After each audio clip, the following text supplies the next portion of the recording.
Right okay చెప్పండి శ్రీధర్ రెడ్డి గారు చెప్పండి. ఇప్పుడు చంద్రబాబు నాయుడు గారు ఎప్పుడైతే మొన్న ఎన్నికల్లో బీజేపీ తోటి పొత్తు పెట్టుకున్నారో ఈవెన్ జనసేన చాలా కంఫర్టబుల్గా ట్యూన్స్ మార్చారు. తొలిసారి జమిలి ఎన్నికల ప్రస్తావన వచ్చినప్పుడు తెలుగుదేశం పార్టీ యొక్క వాదన ఏముండెనో, పవన్ కళ్యాణ్ గారి వాదన ఏముండెనో మనందరికీ బ్రహ్మాండంగా తెలుసు. ఏ స్థాయిలో మనం తిట్టుకున్నారు అన్నీ జగన్మోహన్ రెడ్డి గారు ఆయన పార్టీ గురించి మీరే చెప్పండి.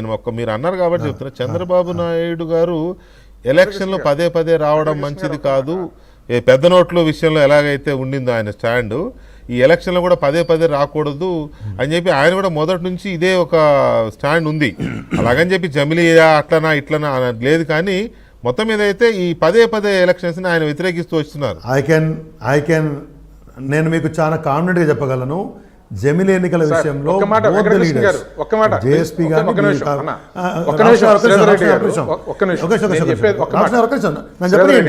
నేనేమన్నా అంటే ఇవాళ ఒకటి సరే ఇక్కడ వైసీపీ ప్రతినిధి లేడు ఆయన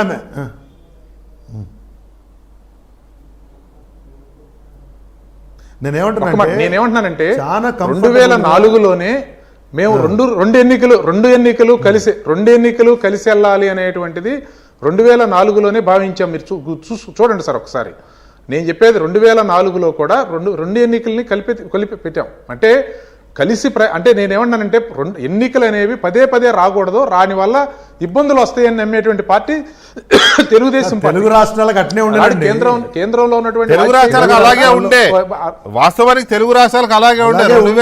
2019లో జరగాల్సిన కేసీఆర్ గారు 6 నెలలు ముందుకు తీసుకెళ్లారు. దయచేసి ఒక్క నిమిషం అన్న మీరేనండి, ఒక్క నిమిషం. 2000 చంద్రబాబు నాయుడు గారు చెప్పి, చంద్రబాబు నాయుడు గారు పార్లమెంట్ అసెంబ్లీ ఒకసారే పెట్టాలనే వరకు తెలుగు రాష్ట్రాల్లో విడివిడిగా జరిగాయి. మీరు ఒకసారి చూసుకోండి సార్, హిస్టరీ చూడండి. 2 రాష్ట్రాలు విడివిడిగా జరిగినాయి.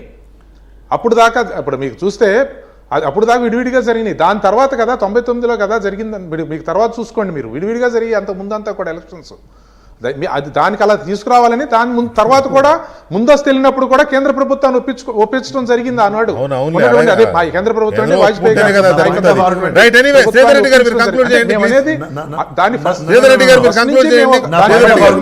చెప్తున్నాను, మేమేమి 4 మార్చలేదు. నా పాయింట్ ఆఫ్ ఆర్గ్యుమెంట్ ఏంటంటే, సరే రామకృష్ణ గారు ఎంత సమర్థించినా చంద్రబాబు నాయుడు గారు కానీ పవన్ కళ్యాణ్ గారు కానీ వాళ్ళ కంఫర్టబుల్గా ట్యూన్ మార్చారు. Because they are in NDA, తప్పదు ఒకటి. రెండవది, అది మా అభిప్రాయం మార్చుకుంటే కూడా తప్పలేదండి. కాబట్టి ఖచ్చితంగా ఎన్డీఏలో లేని వాళ్ళే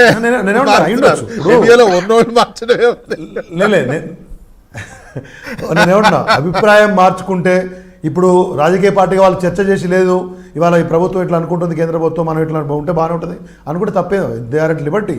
కానీ ట్యూన్ మార్చారు. నేను ఒకటి, ఇవాళ దేశంలో 100% ఏదో ఇబ్బంది ఉంది, లేకపోతే ఖచ్చితంగా ఒకటండి, రాష్ట్రాల్లో ఉన్నటువంటి మెషినరీని నమ్మకుండా ప్రతి రాష్ట్రానికి మేమే ప్రధాన ప్రచారకులుగా పోవాలనుకున్నప్పుడు ఇబ్బంది తప్పితే, జనరల్గా ఇప్పుడున్న పరిస్థితులలో మోదీ గారి ఇమేజ్ బ్రహ్మాండంగా ఉంది కాబట్టి ఆ రోజు వాడుకోవాలి అనే ఆలోచన తప్పితే పెద్దగా ఏమైందండి. ఇప్పుడు మహారాష్ట్ర ఎన్నికే జరిగింది, చూద్దాం ఏం జరుగుతుందో. ఇదంతా ఆశామాషి విషయము కాదు, ఓవర్ నైట్ అనుకుంటే జరిగేది కాదు. ఇది దేశవ్యాప్తంగా స్టేక్ హోల్డర్స్ అందరినీ ఇన్వాల్వ్ చేసి చట్టబద్ధంగా పార్లమెంట్లో చేస్తే తప్ప అయ్యేది కాదు. మహిళా రిజర్వేషన్ బిల్లే మనోళ్ళు ఒప్పుకోలేదు, అంత గొప్ప దేశం ఇది. కాబట్టి అంత ఈజీ కాదులేండి. చూద్దాం ఏం జరుగుతుందో. శ్రీధర్ రెడ్డి గారు థ్యాంక్ యూ వెరీ మచ్ అండి. వెంకట్ గారు థ్యాంక్ యూ వెరీ మచ్ అండి.